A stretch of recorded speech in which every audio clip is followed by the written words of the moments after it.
Summer vacation हम वालिदैन के लिए एक ज़िम्मेदारी लेकर आता है और इसमें आपको बहुत ज़्यादा मेहनत और सब्र से काम लेना है क्योंकि पूरे घर का सिस्टम बदल जाता है। हर फ़र्द का टाइम टेबल चेंज हो जाएगा, ज़िंदगी रीसेट हो जाएगी। इसको दोबारा से एडजस्ट करना होगा क्योंकि अब छुट्टियां हैं, हर काम अपनी मर्ज़ी से होगा। घड़ी के टिक टिक पर जो हम माएँ और बच्चे चलते थे, अब ऐसा नहीं होगा। अब बच्चे सारा दिन घर में रहेंगे तो कैसे इनको इंगेज रखना है कि वो बोर भी ना हो, इनको एंजॉय करवाना है। तो उसके लिए कुछ उसूल बनाने होंगे जो आपने लाजमी फ़ॉलो करने हैं। आज मैं आपके साथ वो उसूल शेयर करूंगी और इनकी आदत भी डलवानी है ताकि बच्चे जो है एक्टिविटी बेस्ड लर्निंग में बच्चों को सिखाना है कि किस तरीके से इनकी गर्मियों की जो छुट्टियां हैं वो एंजॉय करें और इसको यूज़फुल करें और अपना जो इनका काम है वो भी इजीली करें। तो चलिए, सबसे पहले फ़र्स्ट जो हमारा उसूल होगा कि वो होगा वक्त की पाबंदी। किस तरीके से हमें बच्चों के लिए वक्त की पाबंदी करवाना है। तो छुट्टियां हैं, ज़ाहिर है बच्चे अपनी मर्ज़ी से सुबह देर से उठते हैं और रात में देर तक जागते रहते हैं। तो सबसे पहले ये आदत ही हमें बच्चों की ख़त्म करनी है कि उनको जो टाइम टेबल है वही करना है कि सबसे पहले बच्चों को सुबह रात को जल्दी सुलाना है ताकि सुबह जल्दी उठने की उनमें आदत हो जाए और रात को जल्दी सोएंगे तो सुबह जल्दी उठेंगे। मोबाइल का उनको कम से कम यूज़ करवाना है। अगर छुट्टियों में उनकी ये आदत होगी कि वो अपना टाइम टेबल सेट करेंगे और वही उनकी रूटीन होगी, जल्दी सोना है और सुबह जल्दी उठना है, तो इससे आपके भी काम डिस्टर्ब नहीं होंगे और जो बच्चों का होमवर्क वगैरह होगा वो भी इजीली हो जाएगा। क्योंकि मेन चीज़ जो होती है वो वक्त की पाबंदी होती है। इसी से हमारे घर का जो पूरा निज़ाम है वो चल रहा होता है। सेकंड थिंग कि घर के काम में हेल्प करवाना। अब बच्चे क्योंकि सारा दिन घर में हैं, वो स्कूल वगैरह तो जा नहीं रहे, तो बच्चों से थोड़ी हेल्प लाजमी लें ताकि इनमें एहसास ज़िम्मेदारी पैदा हो। वो घर के काम में आपकी हेल्प करें, जैसे बोतलें वगैरह भरना है और सफाई करनी है, अपने शूज़ वगैरह जो निकाले वो कहाँ पे उनको रखने हैं, कपड़े। इस तरीके से अगर उनको हम शुरू से ही ये थोड़ा सा एहसास करवाएंगे तो उनको पता चलेगा कि जो घर में अगर अम्मी काम कर रही है, हेल्पर काम कर रही है, तो उसका भी उनको एहसास पैदा होगा और उनमें उनके दिल में ये एहसास होगा कि किस तरीके से मेहनत से काम किया जाता है। तो वो इस सफाई को मेंटेन भी करेंगे और ख़ुद जब ये काम करेंगे तो फिर इनको एहसास होगा ना कि मेहनत से काम किया जाता है, तो उस सफाई को मेंटेन भी करते। अक्सर क्या होता है कि बच्चे चीज़ें वहाँ फेंक देते हैं। अब खेल रहे हैं तो ज़ाहिर है सारा दिन वो घर में होंगे तो सारा दिन जो है वो घर बिखरा हुआ सा लगता है। ज़ाहिर है जितनी भी सफाई करो तो बच्चे हैं इधर उधर चीज़ें फेंक देते हैं, उन्हीं के दम से घर में रोने के। लेकिन जो ये काम करते हैं ना वो बहुत मुश्किल है। पहले तो माओं को चलो रिलैक्स था, स्कूल चले जाते थे 5 से 6 घंटे के लिए, घर जो है साफ़ सुथरा रहता था। लेकिन अब हमें फुल टाइम जॉब करनी है, घर को संभालना है, बच्चे भी देखने हैं और जो ये बच्चे गंद करेंगे उसको भी साफ़ करना है। तो इसके लिए बच्चों में थोड़ा ये शऊर पैदा करना है कि वो अपने छोटे छोटे जो काम होते हैं वो खुद करें, बल्कि आपकी भी हेल्प करवाएं। इससे वो बोर भी नहीं होंगे और उनको जो है काम करने की आदत भी हो जाएगी। Number 3, healthy eating.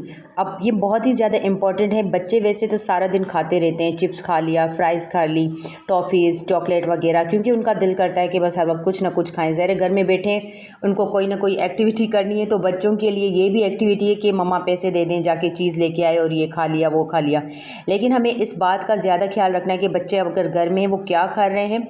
सिर्फ पेट नहीं भरना है, अपने ऐसी चीज़ें बच्चों को खिलानी है जो उनके लिए हेल्दी भी हो, उनका पेट भी भरे और उसमें जो है वो उनको ताकत भी आए। जैसे बच्चे जो है वो बर्गर, शवारमा वगैरह ये चीज़ें बहुत ज़्यादा शौक़ से खाते हैं, तो हर वक्त उनको सिर्फ यही चीज़ें नहीं खिलानी, बल्कि आपने ऐसी चीज़ें उनकी डाइट में इंक्लूड करनी है जो उनको ताकत भी दे, उनकी बॉडी के लिए, उनकी हाइट और वेट के लिए अच्छी हों।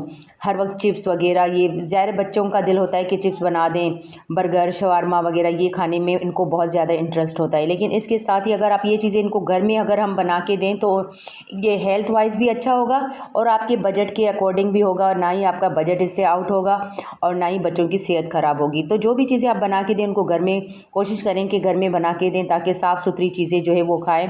और गर्मियाँ हैं तो ऐसे ड्रिंक्स वगैरह बना के दें जो इनको ज़्यादा से ज़्यादा हाइड्रेट रखे और इनको एनर्जी भी इनकी कोशिश करें कि इनकी डाइट में प्रोटीन, कैल्शियम और आयरन वगैरह ऐसी चीज़ें हम खिलाएं जिससे बच्चों की एनर्जी भी बूस्ट हो और उनको ताकत भी मिले। जैसे दूध, दही का इस्तेमाल, गोश्त का इस्तेमाल और फलों का इस्तेमाल भी लाजमी कराएं, क्योंकि बच्चे जो हैं वो फल और सब्जियां खाने में ज़रा इरिटेट होते हैं। तो इनको प्यार के साथ कुछ इस तरीके से चीज़ों को वेरिएशन करके देना है ताकि वो शौक़ से खाएँ और उनको एनर्जी भी मिल जाए और उनका पेट भी जो है वो फुल हो जाए। नंबर 4 पॉइंट है कि मोबाइल से कैसे छुटकारा हासिल किया जाए। ये हम माओं के लिए बहुत बड़ा चैलेंज है, बच्चों के हाथ से मोबाइल लेना। सारा दिन अगर इनको छोड़ा जाए तो न इनको खाने का होश ना पीने का, बस मोबाइल में गेमिंग्स खेलते रहें, स्क्रॉलिंग करते रहें, बस ये देखना है वो, क्योंकि एक ना ख़त्म होने वाला सिलसिला है। तो कोशिश करनी चाहिए कि हमें बच्चों के सामने कम से कम मोबाइल यूज़ करें ताकि उनको भी कम आदत हो, और उन पर कंट्रोल रखना चाहिए ताकि उनकी टाइमिंग हो कि थोड़ी देर के लिए करें, क्योंकि ज़ाहिर है वक्त की ज़रूरत भी है, उसको मोबाइल यूज़ करना है, बच्चों का काम भी होता है, कुछ सर्च वगैरह करना होता है, तो उनको ज़ाहिर है लैपटॉप और कंप्यूटर वगैरह और मोबाइल का इस्तेमाल चाहिए। लेकिन उसमें कमी लाने के लिए कि उनका टाइम टेबल सेट करना चाहिए, हर वक्त उनको नहीं देना चाहिए, और उसके लिए हमें कुछ उनको ऐसी बुक्स ला के देनी चाहिए ड्राइंग पेंटिंग वगैरह के लिए, ताकि वो उसमें इंगेज रहेंगे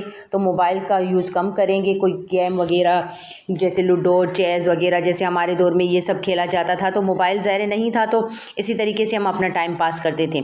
अब ज़ाहिर बच्चों के हाथ में मोबाइल है, वो बोर होते ही नहीं है, उनको सोचने की उनकी जो है वो हिस्स बिल्कुल ही ख़त्म हो गई कि हमें क्या करना है, बस सारा दिन मोबाइल उनके हाथ में। जब मोबाइल उनके हाथ से जाएगा तो वो सोचेंगे, कुछ क्रिएट करेंगे कि हमें क्या करना है और क्या नहीं करना। स्पेशली ये 8 से 9 साल और इसके 12-13 साल तक जो बच्चे होते हैं ना, वो बहुत ज़्यादा मोबाइल का यूज़ करते हैं और उनको समझाना बहुत मुश्किल भी होता है। लेकिन उनको ज़ाहिर इंगेज रखने के लिए हम कुछ ऐसी चीज़ें ला के दें, लूडो, कैरम वगैरह, ताकि वो उसके साथ खेलें, तो उनको जो है वो मोबाइल की आदत भी कम हो जाएगी। क़ससुल अंबिया की किताबों का ये सेट मैंने बच्चों के लिए मंगवाया ताकि वो पढ़ें और उनमें दीन की नॉलेज पैदा हो, और वो हमारे प्यारे नबी सल्लल्लाहु अलैहि वसल्लम और अंबिया कराम की ज़िंदगी को पढ़ें और उनके बारे में जानें और उनमें इसका शऊर पैदा हो। नंबर 5, नमाज की बच्चों को आदत डालनी है, कुरान पाक की तिलावत की आदत डालनी है। बच्चों में नमाज की आदत पैदा करें ताकि वो अच्छा इंसान बने। नमाज की आदत उसकी ज़िंदगी को कामयाबी की तरफ ले जाएगी और बच्चे में ये एहसास पैदा होगा कि मुझे नमाज़ पढ़नी है, एक अच्छा इंसान बनना है। दीन की बातें उन्हें बताते रहें ताकि उनमें ये शऊर पैदा हो कि किस तरीके से हमें अपनी ज़िंदगी को एक मुनज़्ज़म निज़ाम के तहत चलाना है।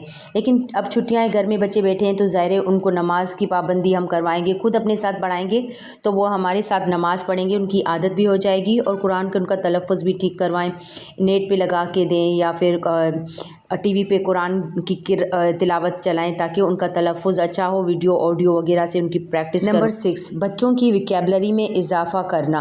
बच्चों को डेली कुछ वर्ड्स याद करवाएं और डेली लाइफ में इनका इस्तेमाल भी उनको सिखाएं कि कैसे इन अल्फाज को आपने डेली लाइफ में यूज़ करना है। चाहे आप उस ज़ाहिर इंग्लिश जो है वो इंटरनेशनल लैंग्वेज है, बच्चों को आनी चाहिए, उसकी स्पीकिंग, उसकी राइटिंग। तो ये इसी तरीके से होगी कि अभी बच्चों को टाइम मिला है, 2-2.5 माह हैं और बच्चे घर में हैं, तो वो अपनी इंग्लिश को बेहतर करें, वोकैबुलरी में इजाफ़ा करें। डेली के लिए उनके एज के अकॉर्डिंग, बच्चों के जैसे उनकी एज है तो 3 से 4 जो है वो अल्फाज उनके लिए डेली रख दें, और डेली इनका इस्तेमाल भी करेंगे कैसे आपने डेली लाइफ में उनको यूज़ करना है, या लैंग्वेज सेंटर वगैरह में उनको एडमिशन दिला दें ताकि उनका जो ये टाइम है वो अच्छा गुजरे और यूज़फुल हो। Number 7 point is reading, writing, listening skills को इम्प्रूव करना। अब बच्चे घर में, उनको डेली आप ये टास्क दें, चाहे वो ट्यूशन में जाते हैं तो उनका ये काम हो कि हमें रीडिंग करनी है, राइटिंग करनी है और लिसनिंग, कोई प्रोग्राम वगैरह ऐसा इंग्लिश वगैरह का हो, क्योंकि इंग्लिश इंटरनेशनल लैंग्वेज है, सारी बुक्स वगैरह बच्चों की इंग्लिश में होती हैं। आगे यूनिवर्सिटी कॉलेज इनको जाना है तो बुक्स इनकी इंग्लिश में होगी, तो जितना उनको कमांड होगा इस लैंग्वेज में उतना ही वो ज़्यादा कामयाब होंगे। तो रीडिंग वो डेली करें, उनसे इसकी अगर बच्चों की रीडिंग कमज़ोर है तो उससे उनकी रीडिंग पावर जो है वो भी अच्छी हो जाएगी। और राइटिंग का पेज डेली 1 से 2 पेजेस राइटिंग के लिखें, इससे इनकी राइटिंग भी इम्प्रूव होगी। और अगर वीक है, कुछ ख़राब है, तो वो भी इससे उनकी राइटिंग अच्छी हो जाएगी और बहुत ज़्यादा खुशखती के साथ लिखेंगे और इनमें लिखने की आदत हो जाएगी, तो वो जर्नलिज़म में भी आगे आएंगे ताकि वो उनको अपनी चीज़ों को एनालाइज़ कर सकेंगे कि हमने आज सारा दिन क्या किया, वो लिखें, डायरी जैसे लिखते हैं। तो बच्चों में लिखने की आदत भी इस तरीके से जो है वो पैदा हो जाएगी। नंबर 8 पॉइंट है कि डिक्शनरी का इस्तेमाल। आजकल के बच्चे डिक्शनरी का इस्तेमाल बहुत कम करते हैं क्योंकि नेट उनके हाथ में, तो आप बच्चों को डिक्शनरी ला के दें कि इसमें से किस तरीके से आपने अल्फाज को निकालना है, यूज़ करना है और किस तरीके से जो है वो इसके मीनिंग्स निकाले जाते हैं। तो बच्चों में एक जो है वो तजस्सुस होता है, तो वो ढूंढेंगे कि कौन सा अल्फाज कहाँ पे है और किस तरीके से हमने इसमें से वो सर्च करना है। तो ये भी इनके लिए बहुत अच्छी एक्टिविटी है क्योंकि बच्चों को मज़ा आता है ऐसी चीज़ों में और ढूंढने में और ऐसे मतलब गैस करने में कि इसके ये मीनिंग्स हैं।